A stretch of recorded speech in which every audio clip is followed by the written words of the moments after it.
বসে বিজনেসে। দর্শক, আলোক হেলথ কেয়ার হাসপাতালের সৌজন্যে এখন রয়েছে দেশের পুঁজিবাজার পরিস্থিতি নিয়ে আলোচনা। আর আলোচনার জন্য আমাদের সঙ্গে স্টুডিওতে উপস্থিত রয়েছেন chartered accountant firm Shafiqul Alam and কোম্পানির principal and CEO Mohammad Shafiqul Alam. আমরা কথা বলছি তার সাথে। আপনাকে স্বাগত আমাদের আজকের আলোচনায়। আপনাকে ধন্যবাদ। জনাব শফিকুল আলম, অনেকদিন ধরে আসলে পুঁজিবাজার নিয়ে একেবারে সরাসরি কাজ করছেন আপনি। প্রায় সময় আলোচনার সুযোগ হয় আপনার সঙ্গে। পুঁজিবাজার আসলে দেশের অর্থনীতির একটা যে চিত্র, সেটি পুঁজিবাজার মুদ্রা বাজার একটি আরেকটির সাথে একেবারে অঙ্গাঙ্গিভাবে জড়িত। যদি আমাদের দেশের আসলে পুঁজিবাজারটি সেই কাঙ্ক্ষিত জায়গায় আমরা নিয়ে যেতে এখনো পারিনি, প্রচেষ্টা চলছে, হয়তো আমরা প্রত্যাশা অনুযায়ী পারিনি। প্রথমে একটু সার্বিক অবস্থানটা যদি আমাদেরকে বলেন। দেখুন, আমাদের পুঁজিবাজারটা এটা অতীতে অনেকবার বলা হয়েছে বা আমরা বলেছি যে ঠিক যেভাবে আমরা দেখতে চাই বা ওয়ার্ল্ড ইকোনমির সাথে সেই দেশের জিডিপি বলেন, সেই দেশের মাইক্রো ইকোনমিক যে ইন্ডেক্স আছে তার সাথে পুঁজিবাজারের রিলেশন, আমাদের দেশে এটা খুব বেশি একই রকম কোরিলেশন ছিল না অতীতে। বাট এখনকার প্রত্যাশা, স্পেশালি আমরা যে নতুন একটা অভ্যুত্থান দেখলাম, একটা ডিফারেন্ট আউটলুকে বাংলাদেশ আসছে, বাংলাদেশের ওভারঅল যে প্রসপেক্টিভ ইস্যুগুলো সেটাকে কেন্দ্র করে সব জায়গায় যে সুশাসন, গণতন্ত্র, কথা বলার সুযোগ, সেটা পুঁজিবাজারেও ছিল। পুঁজিবাজারেও যেটা ছিল এটা অনেকটাই ওভারকাম করে এখন কিন্তু ডিফারেন্ট একটা জায়গা আসতে যাচ্ছে আমরা প্রত্যাশা করি। কিভাবে? কারণ পুঁজিবাজারের ইস্যুগুলো নিয়েও খুব বেশি আপনার এই টকশো সহ বিভিন্ন জায়গায় কথা বলার সুযোগটা কম্পারেটিভলি, বাট আমরা করেছি, আমরা পজিটিভলি করেছি যখন যেটা। বাট এই বিষয়টা ইন্টারেস্টিং, সেটা হচ্ছে যে সবসময় যদি আপনি আর্টিফিশিয়াল একটা লুক দেওয়ার চেষ্টা করেন, আপনি যদি সবসময় একটা উইন্ডো রেস করবার একটা চিন্তা থাকে, সেটা হতে পারে ব্যাংকিং সেক্টর, মানি মার্কেট, পুঁজিবাজার, ইভেন যেটি রিয়েল পিকচারটা সামনে না আসা, তখন কি ফ্লোটা, ন্যাচারাল ফ্লোটা নষ্ট হয়। আর ন্যাচারাল ফ্লো নষ্ট হলে তখন কিন্তু আস্থার সংকট তৈরি হয়। আমরা মনে করতাম যে বারবার স্টক মার্কেট পড়ছে, এটি কিন্তু রুট কজ ছিল না। রুট কজ ছিল যে আস্থার সংকট তৈরি হয়েছে বিকজ যে পিকচার দেখানো হচ্ছে সেটি কি রিয়েল পিকচার কিনা।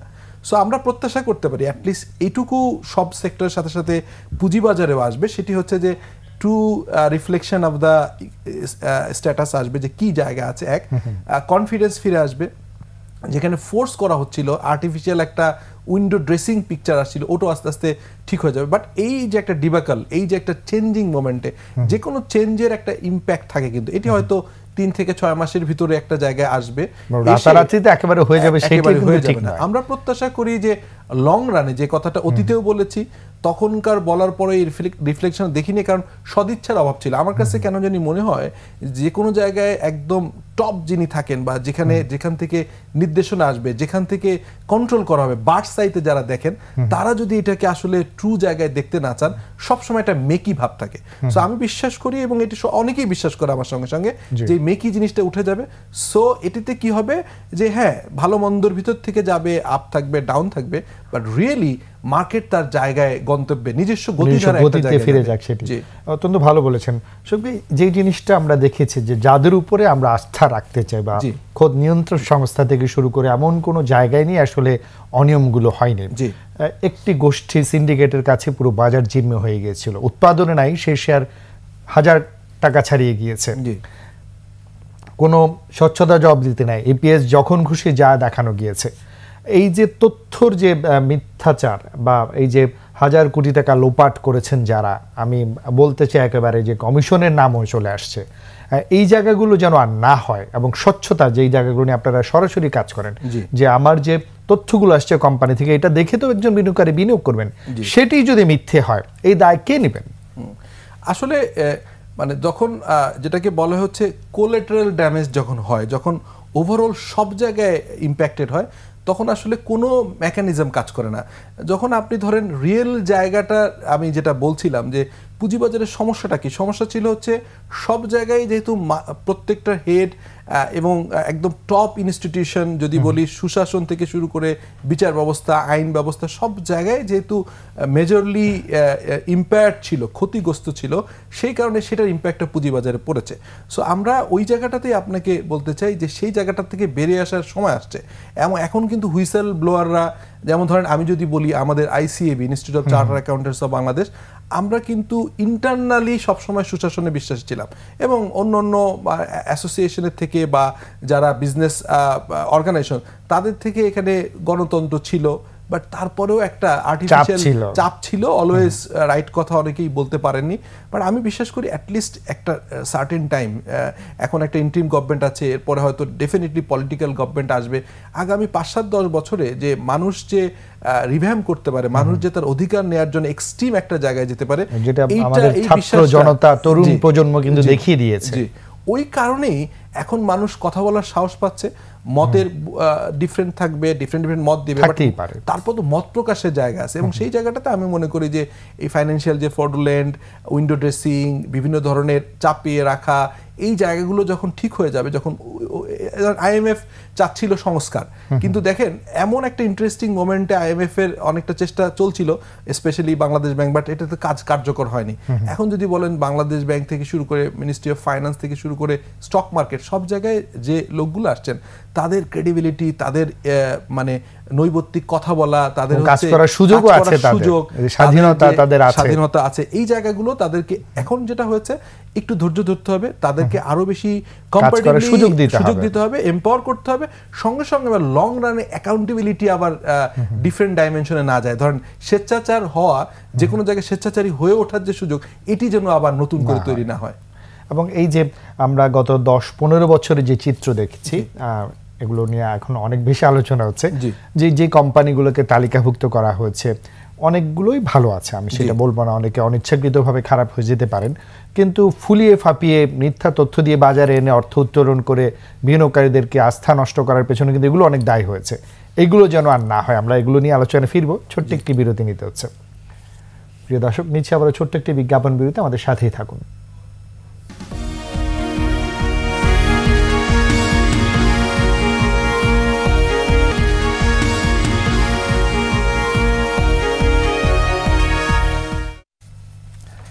স্বাগত আবার একুশে বিজনেসে। দর্শক, বিরতির আগে দেশের পুঁজিবাজার পরিস্থিতি নিয়ে আমরা কথা বলছিলাম chartered accountant firm Shafiqul Alam and কোম্পানির principal and CEO Mohammad Shafiqul আলমের সঙ্গে, তার সাথে আমরা যুক্ত হচ্ছে। শফিক, আমরা বিরতির আগে যে জায়গাটা ছিলাম, যে ভালো প্রতিষ্ঠানকে পুঁজিবাজারে নিয়ে আসতে হবে, মাল্টি ন্যাশনাল কোম্পানি অনেকগুলো আছে ভালো, খুবই, আরও আমাদেরকে নিয়ে আসতে হবে। এক গ্রামীণ ফোনের উদাহরণ আমরা প্রায় সময় আনি, যে এইটি যখন বাজারে আসে, বাজারের কতগুলো বিনিয়োগকারীর সৃষ্টি হয়েছিল এবং পারফরমেন্স, এই ধরনের জায়গায় আসলে আমরা নতুন যিনি দায়িত্বপ্রাপ্ত হয়ে এসছেন, বিসেকের চেয়ারম্যান, অত্যন্ত যোগ্য লোক তিনি, সেই জায়গাটা আমরা কি প্রত্যাশা রাখবো? দেখুন, ব্যক্তিগতভাবে বিসেকের চেয়ারম্যানের সাথে আমার কাজের অভিজ্ঞতা আছে। উনি স্ট্যান্ডার্ড ব্যাংকের এমডি ছিলেন অল্প সময়ের জন্য, যদি এর আগে সিটিএনএ ব্যাংকে কাজ করেছেন। আমি বিশ্বাস করি এই যে ওনার সিলেকশন ইটসেলফ রিফ্লেক্ট, কারণ এমএনসি কোম্পানিগুলো সারা ওয়ার্ল্ডেই লিস্টেড না থেকে ব্যবসা করতে পারে না। এখন দেখেন ইন্ডেক্স যখন মুভ করে, একটা আপনি একটু আগেই বলছিলেন কথা প্রসঙ্গে, আগে যখন টার্নওভার কম ছিল তখন কিন্তু বন্ধ হওয়া কোম্পানি, ছোট কোম্পানিগুলো নিয়ে মার্কেট মেক করার চেষ্টা করা হতো। বাট ট্রুথ সেন্সে যখন এবারের আমরা অভ্যুত্থানের পরে নতুন বাংলাদেশে, বাংলাদেশ 2.0 বলছি, এখানে এসে আমরা দেখতে পেলাম যে ইন্ডেক্স মুভ করতে গেলে ভালো মৌলভিত্তির স্ক্রিপ্টগুলো কিন্তু লাগে, কিন্তু কয়টা স্ক্রিপ্ট আছে দেখেন, জিপি, কিছু ফার্মা, ব্যাংক, এগুলো নিয়ে মুভ করেছে। বাট এই নাম্বারটা ব্লু চিপ যেটা আমরা বলি, সেই জায়গায় ইনফ্যাক্ট মানে উদ্দেশ্য প্রণোদিতভাবেই ডিসকারেজ করা হয়েছে। এবং কম্পারেটিভলি যেহেতু যখনই আপনি ব্যাড মানি ঢুকে তখন গুড মানি আউট হয়ে যায়, যখন ব্যাড পিপল ঢুকে তখন গুড পিপল অটোমেটিকলি সাইড লাইনে চলে যায়। তো যখন আমরা বিভিন্নভাবে ম্যানিপুলেশনের সুযোগ ছিল, আমি স্টক এক্সচেঞ্জের এক্সপার্ট প্যানেল মেম্বার হিসেবে একসময় কাজ করেছি স্ক্রিপ্টগুলো ফাইনাল অ্যাপ্রুভালের সময়। তো আমি দেখেছি যে স্ক্রিপ্টটা আমি একদম না করে দিয়েছি, যে কোনোভাবেই এই মৌলভিত্তিতে আসার কথা নাই, সেটিই কিন্তু অনেক ইজিলি এসছে। এবং পরবর্তীকালে আমি ডিক্লাইন করেছি যে আর কোনো স্ক্রিপ্ট নিয়ে কাজ করব না। Honorarium is good, but fact যে আমি যেটা বিশ্বাস করি সেটি কিন্তু রিফ্লেকশন হয়নি।